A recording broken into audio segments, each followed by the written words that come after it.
Speaking moistly. Speaking moistly. Keep 2 meters apart. Speaking moistly.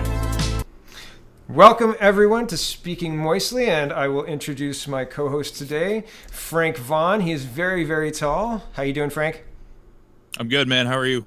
Good. Thank you very much, sir, for coming on today with me, and I appreciate you taking the time. Welcome. So today, there's been lots of things going on in Canadian politics. I mean, there's always, it seems like every day is a wild roller coaster ride. The Conservative Party last night had a big caucus meeting in Ontario, an Ontario caucus meeting, and they decided that they wanted Mr. Sloan to apologize. Mr. Sloan came out with an entire letter stating basically that he's not going to apologize and that he's not a racist.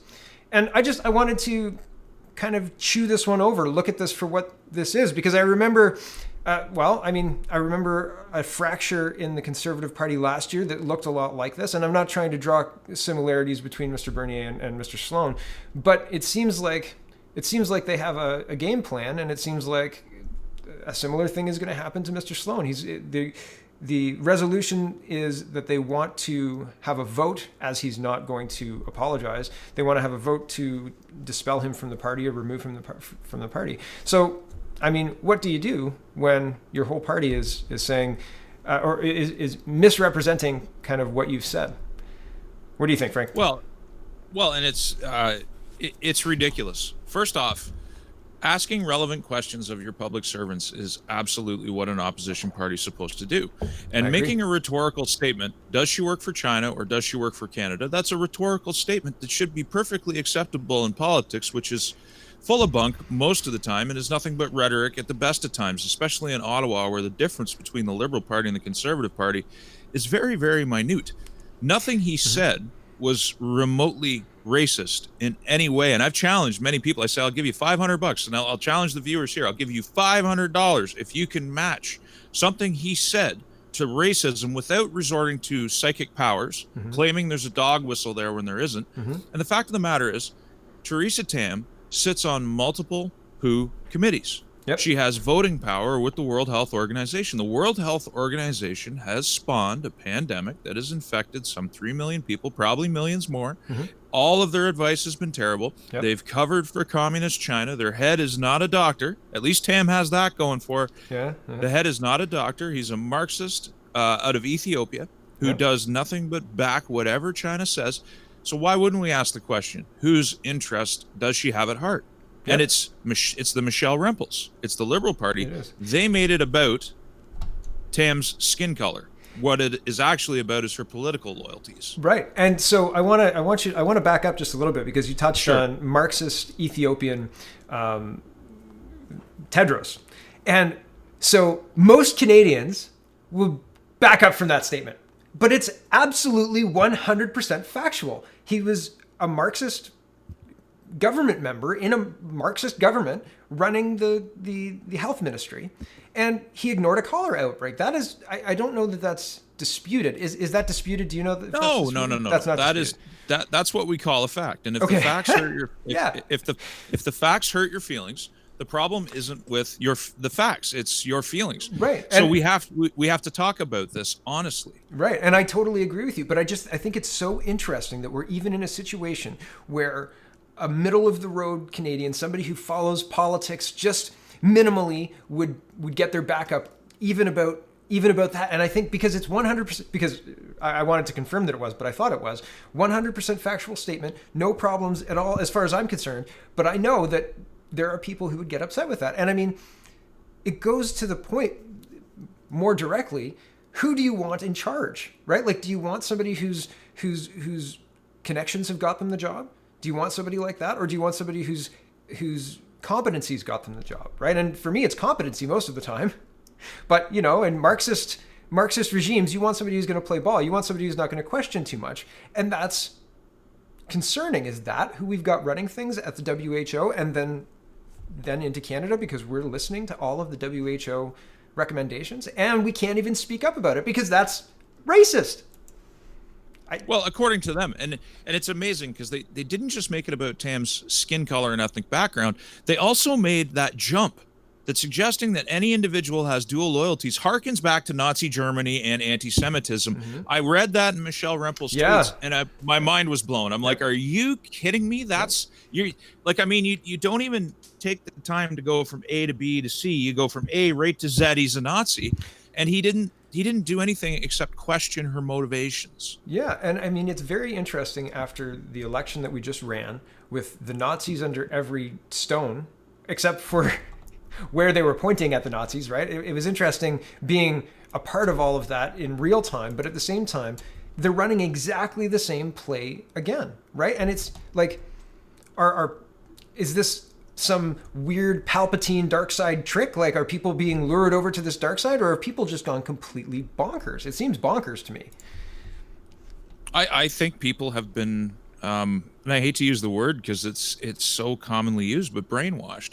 I think, like, if you look at the mainstream media in Canada on any given day, they're all playing the same record. They're all playing the same narrative. The only difference in the websites is the color scheme that they use. The only difference in the news broadcasts is what colors they use. It's the same red, white, and blue garbage with a little bit of yellow thrown in. And it's not surprising that people who have learned from a very young age to trust the CBC, for instance. I was one of those people. I used to think the CBC was a wonderful thing.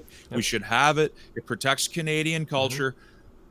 It doesn't protect Canadian culture anymore. It does everything it can to dice it up and throw it away, which is a very different perception that I have of it now. But if that's all you know, and if you're working all day, you come home, you're with your kids, you're doing all this stuff, and all you get is 10 or 15 minutes a day to actually take in media consumption, and that's what you turn to, you have a completely different view of the world than someone like you or someone like me who spends far too much time probably reading about and thinking about these things. So we are trying to take, because people often say to me, like in some of my videos, they're 30, 40, 50 minutes long, and they say, Frank, you need to condense that down into 2 or 3 minutes. And maybe I can condense it some, but some things, like if you want to talk about the history of the WHO, how the hell do I give that to you in 3 minutes? I can't. It takes time. You got to invest some time, right? Well, so it's a problem. It is. No, I agree. And it's funny because you start talking and then all of a sudden 10 minutes has gone by and you're like, oh, I've got to go here, and you have to understand this before we can go here. I know. It's very problematic. Okay, so we're gonna leave Mr. Sloan. Suffice it to say, I just think it's weird that we've seen this game plan before. I think we're going to see it again because it works. It works. All you have to do is labels. You don't need proof, right? You can just label somebody something and just railroad down the track, right? And that's before we break off on that, I just want to add one final point. The reason I think they hit him so hard is he peeled back the surface on a bigger secret in Canada, and that is that China and the CCP does dominate business in Canada. It does dominate the thinking process of Ottawa. And I challenge anybody to prove otherwise. They own our mineral wealth in the far north. They own a lot of Alberta's oil sands. They're owning more and more of BC. They got interests in our ports.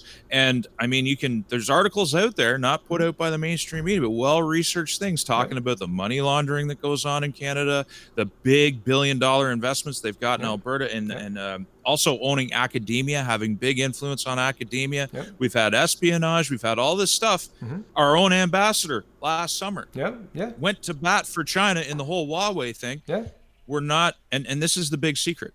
They don't want us to talk about the fact that it's not, because even in Alberta with Wexit and everything else that's going on, they look east and they're just like, the enemy is Ottawa, but it's like the enemy's over the Pacific. Wow. They're the ones that are really steering policy. There's a lot of nuance there, but there's a bigger picture, and I don't think we're supposed to look at it. And Sloan risked just peeling that back a little bit. Yeah, I agree with you. And I would add the shipping in the East. Chinese is very heavily influencing in the shipping. And I would say also the Project Sidewinder. So this has gone back to at least 99 Chrétien years. So yeah, I mean, there is lot of infiltration.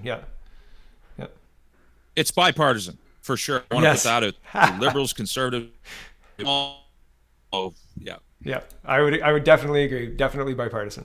Okay, moving on. We will go into this. So the first part of this is, how much government overreach. I was talking about fines, and can a bylaw contravene your charter rights? And the short answer is yes, because it's going to take a lot of time. Yeah, basically yes. But here it is. National Post is reporting. I'm going to go through two of these, and we're going to talk about this, and then we're going to look at empty hospitals. Okay, first, police may charge Church of God in Aylmer, Ontario after pastor defies COVID-19 order, holds Sunday service.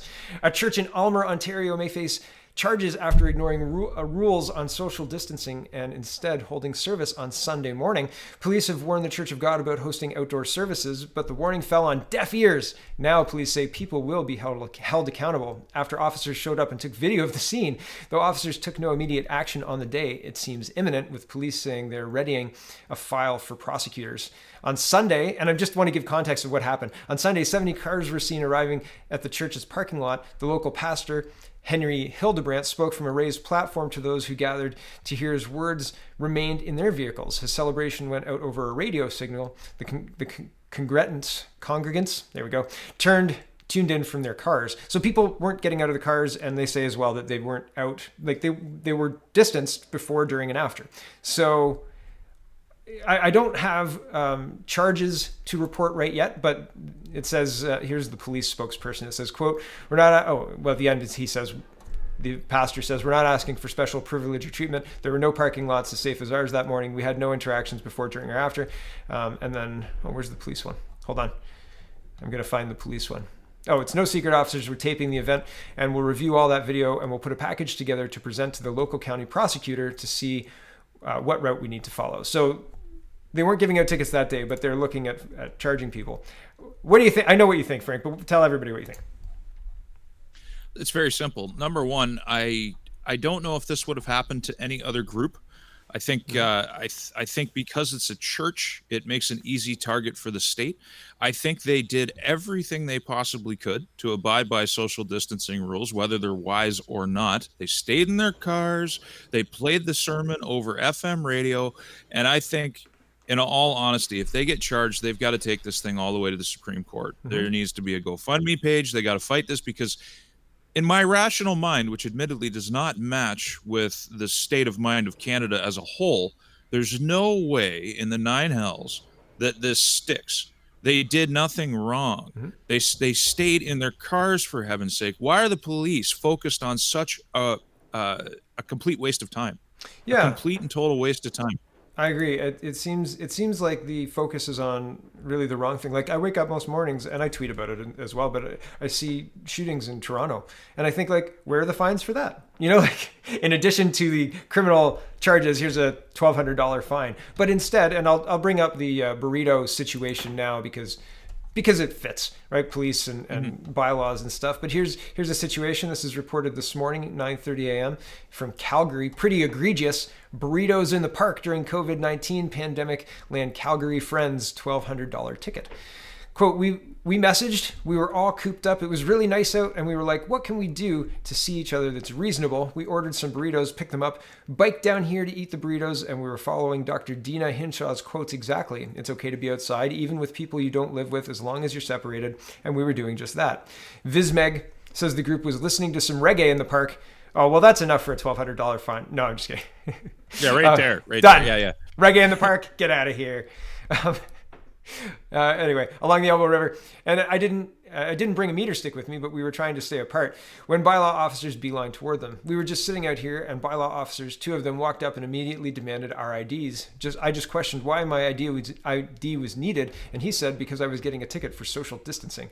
We weren't given any kind of warning. We weren't given any kind of order requiring us to separate. It was just IDs, tickets. Now, Vismeg says the officers had the three friends stand in front of the bylaw officer's vehicle, despite their concerns over their inability to maintain an appropriate distance between one another, and each received a $1,200 ticket.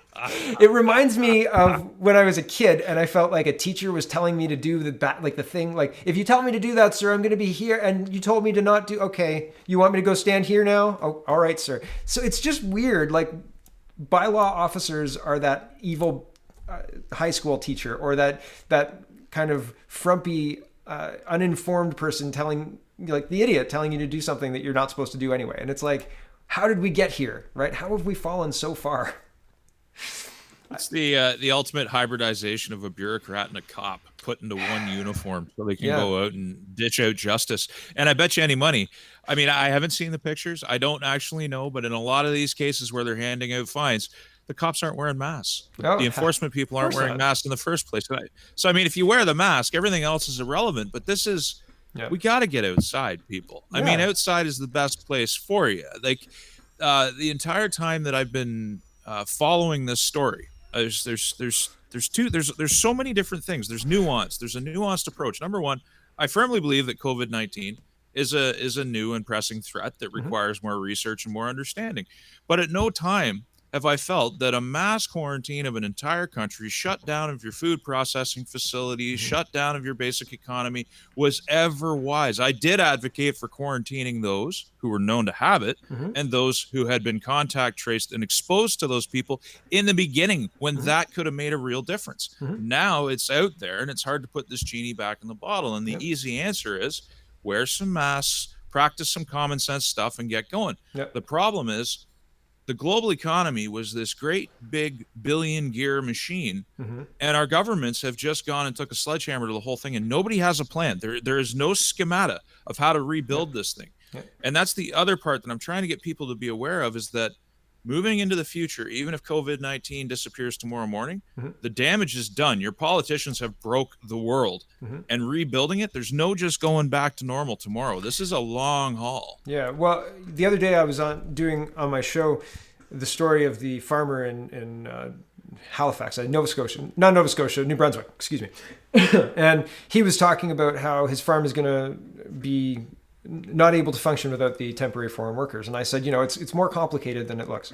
And fundamentally, this is a thing that goes back to the 90s and NAFTA and offshoring the jobs and making sure that this global, like you were talking about, the global economy is a billion cog machine that is it looks to be fragile, right? But I agree with you largely. I think that that politicians took a sledgehammer. I think that they would have been irresponsible to not act, seeing what we were seeing coming out of China. But the way they acted was really, really odd. Like, this is a good example. The way they acted was to crack down on people who live here. Stay in your homes. Don't leave your homes. This is an emergency, while simultaneously landing flights from China. So, like, is it an emergency, or is travel to Canada from China okay? Like, and what makes that okay? Because we can't travel to the United States and the United States can't travel here. So why is that okay?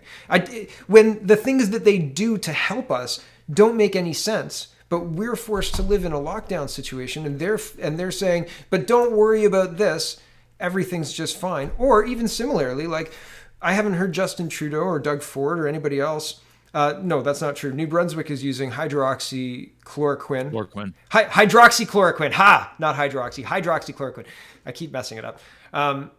Hydroxychloroquine, and they're seeing some good results with that. They have 0 deaths, but low number of cases too. There's only 118 cases or something like that. So low cases, low deaths, fine. But I haven't heard leadership say, we'll use this as a stopgap, because, like, the economy is important. We need to get back to business. Now, if we had a malaria outbreak and we use hydroxychloroquine for malaria, and what if the government just said, nah, sorry guys, we're not going to use that. It's unsafe.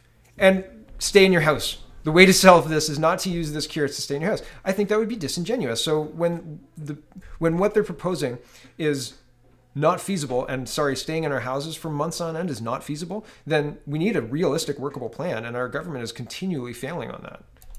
Yeah. Well, and the hydroxychloroquine thing, that is one of the most interesting stories. Again, with the nuanced approach to it. Of course, you want to know if it's actually effective, but they put out these articles saying it doesn't work on people who are already in critical condition. Well, we know it doesn't work on people in critical condition. You have to intervene early before those serious conditions come in. So, I mean, the whole media narrative, I believe it was yesterday, I think it was just yesterday, or maybe the day before, was so ridiculously misleading and inaccurate in terms of what this drug actually does. And then we have these studies that come out, which don't actually assess, they're not actually, there's no information in these studies that say that zinc has been combined with hydroxychloroquine, and that is the pairing that is absolutely essential for it to be for it to be dispersed. The other thing I think in Canada, I covered this before. There's actually there's a website out there, and I can't think of it off the top of my head, but it covers drugs and their availability in Canada. And hydroxychloroquine, since I believe October or November of 2019, roughly, has been identified as something that would be in critical shortage for the next 2 years in this country. Why that is it due to global supply shortages because of ingredients? But we had already identified that, and we depend, of course, on imports for that. We don't make it here, so maybe that's why they don't talk about it, because it would they don't have they don't have the ability to get a supply. So I don't know. But either way, again, it's not giving us just the honest assessment. I really enjoyed Singapore and South Korea and Taiwan and how they were open and honest with their public. They said who was infected. They said where they were. They told you the numbers. They told you to wear a mask. They were so open about their approach to trying to contain this thing, whereas in Canada, it was racist to want to isolate people who might be infected coming from China. They actually had press conferences. I played a clip in one of my videos recently where they said, when we're limiting people's freedom of movement and freedom of speech, we have to be very careful, because that is stigmatizing and it's all this stuff. Well, now they've limited the freedom of movement of 37 million people, and they did it with a smile on their face. And they say, and the best part is, Theresa Tam is telling us, it's never going back. This is going to be permanent. We're gonna implement this. We're gonna tell you the guidelines, and then within the guidelines, you can decide how you maintain all of this social distance for the rest of your life. Right. Well, backed up by the bylaw officers, don't you forget. Right. These guys are going to show up and make sure that you're doing it, and even if you're not, and then they'll make you stand side by side in their car or right beside their car. Unbelievable. Well, because in all fairness, they don't know what the hell they're doing either. No, they've been, and I'm not making an excuse for them. Don't get me wrong, but it's like they've been given this edict and told, go enforce it. I remember once when I was a young guy, I was like 19, 20 years old. I got hired at a hotel to do maintenance on their sinks and on their plumbing, to do clean sink traps and whatever. And the first day I got there, they handed me a walkie-talkie and they said, you're going to do security tonight. And that was it. That was my on-the-job training. It was a nightmare. It was a freaking nightmare. And I ended up walking off the job on the Sunday. I got fired out of it and everything else. But that's kind of the same situation. All these mandates are coming down about social distancing. Bylaw officers are saying, go out and find them. They ain't wearing masks. Then they take people they're finding and they line them up in front of a car so that if they do have COVID-19, they're pretty much guaranteed to spread it. It's very disorganized. Yeah, I would agree with that. And it's frustrating to watch. And moving into the other side of this, the health side, here's and I sent a video, but here's a quick video of a Newmarket, and I'll show you that it's Newmarket. And here's the Southlake Regional Health Center, Newmarket, Ontario, Canada. Okay, here's a video that they're putting out right now that's saying our emergency room is safe. Come on in. Okay, so this is kind of wild. I'll just back it up. Okay, here we go. It's changed a lot of things in all of our daily lives. There's one thing that hasn't changed. The emergency department at Southlake remains a safe place for you to go for high quality care when you need it. I'm Dr. Gordon.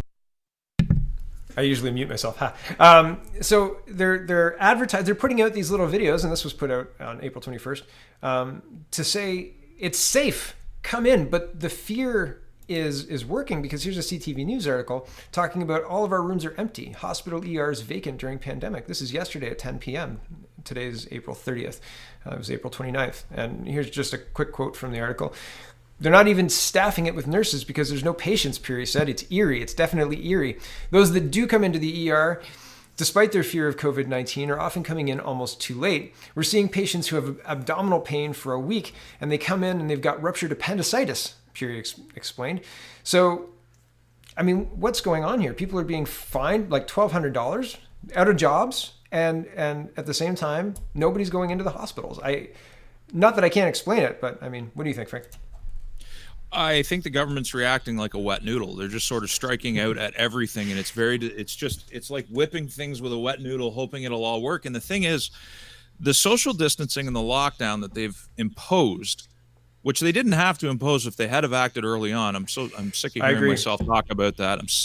I feel like I repeat it every single day. If they had done something early on, none of this was necessary. But the nuance is, I'm not in favor of these big lockdowns that shut an entire economy down, but they did have the desired effect of slowing the spread of COVID-19. I think they accomplished their goal. So what they did was they locked down society. They empty out the hospitals. They create, this is another story that we should be talking about now so that we can get ahead of it, is the healthcare delay. It's not just about people showing up in ERs too late. It's about people who can't see gynecologists, people who can't get their normal care, non-elective surgeries being canceled, people who need eyes, cataract surgeries, heart surgeries, all this stuff. There's this backlog. We already had hallway healthcare, as Doug Ford liked to call it. I mean, it's reality. It took me a year when I had a knee problem. It took me a year to see a specialist out there. I'd solve the problem myself. That's what my taxes pay for, is for me to deal with it myself. But we've broken our healthcare system. So we cleared out the hospitals, waiting for this wave at the same time as we did this lockdown. So we actually stopped, but the hospitals are sitting empty. So this is the layers of complexity when you react and you just make decisions. Snap decisions in the moment. And that, I mean, there are those who say there's a more sinister plot at work. I can't say. I mean, don't assess to conspiracy what ineptitude alone can explain is the old phrase. And I'm open-minded, but they've made decisions in real time that are leading to consequences which are going to last for years. And that's what you're seeing. Well, just the healthcare aspect of this, I think that you hit the nail on the head, and I think you're right. I think it's a story that's on the horizon. That just from the healthcare, like, never mind the economy standpoint of things, because we've got a lot of people who are still working. So never mind it. It's a big deal, certainly. But thinking just about healthcare, just about the system that was and the system that currently is, the empty hospitals that we have, how do you clear the backlog of 2 months of no surgeries and all of that other stuff? You don't. Right. Like, it's, how do you play catch up? So this problem is going to persist. This problem is going to impact. And as Frank said at the top, or at the beginning of this little segment, this was avoidable, I think. And not just I think, had we behaved like South Korea or Taiwan or any of those successful countries, then they never shut their economy down at all. They didn't shut down surgeries or anything. And well, it's frustrating. It's frustrating to have to deal with the ineptitude in our leadership, the ineptitude in our healthcare leadership, and the simultaneous celebration of their failures in the media. It's really interesting. It's a very interesting kind of thing to watch. Frank, I'll let you comment on that, and I think we're going to be hitting 28 minutes, so I think that's more than enough if you're good. And then I have to go parent. Yeah, I understand that completely. No, and like, I completely agree with that. The thing that always surprises me is how many Canadians that I run into personally, and there is a good division. There's a lot of Canadians out there who can see that the federal response and the provincial response, in fairness, we're talking about multi-layered failure here, has been a total failure. We don't, if they had have acted properly early, we don't have an epidemic right now. And every nation in the world has shared in this failure. I've been very equal. I've criticized Trump. I've criticized Trudeau. Everybody at one point or another is subject to criticism. But the point I'm trying to make is, so many say they've been reacting. They've been reacting in real time as new data came in, Frank. Your expectations are too high. They've done a wonderful job. Trudeau is saving us. I've seen that on Facebook. Trudeau is saving us. And it's like, how do I even sit down with somebody like that and try to convey reality? I agree. We're seeing things from, and I don't know if it's by design or what, but it's, that you're not going to really get through to somebody if they're telling you how great Trudeau is and how well he's handling this. It's like, well, yeah, but 2 months ago we could have avoided the whole thing, right? And they didn't do anything. And Mark, because you've been following the story just as long as I have. And you know as well as I do that when I was talking about this back in January and February, what did I know back then? I knew it had human-to-human transmission. I knew there was asymptomatic spread. I knew that it wasn't just the flu. I knew all of these things based on the data that I was seeing. And our government knew too. There's no way they didn't know. So if I knew, They knew. Yeah, apparently they knew in November. And Yeah. that's the argument I make all the time. I always start everything with I'm an idiot. Like clearly I'm the worst possible person to be assessing whatever I'm assessing. But were I somebody who was capable of assessing these things, this is what I'd start with. And often I find that the people who are in charge of assessing these things haven't even done that. And I'm like, what is happening? Yeah. I'm with you. Like I say often, I'm a garlic farmer in Eastern Ontario, and I knew these things. Yes. So we got 6-figure public servants, some of whom Theresa Tam sits on a board with the WHO and is involved intricately in global health issues, and they didn't know. Yeah. They didn't know. It's just like it reminds me, if we're going back in history a little bit, but that Shawinigan affair with Jean Chrétien, the game was at the time. All the Liberal cabinet ministers got a set of instructions which were everybody knew everything except for the prime minister. He was the only one that didn't know, and they just created this card game, and that's what politics. It reminds me of. Politics, man. I hate politics. I hate it. Apparently it never, ever changes. I hate it. It never changes. Well, from my garage and the best green room ever, Frank, I'm kind of haloing you there. It's a sheet on a wall. Yeah. Oh, yeah. It looks really good. That's all it is. Maybe I should get something.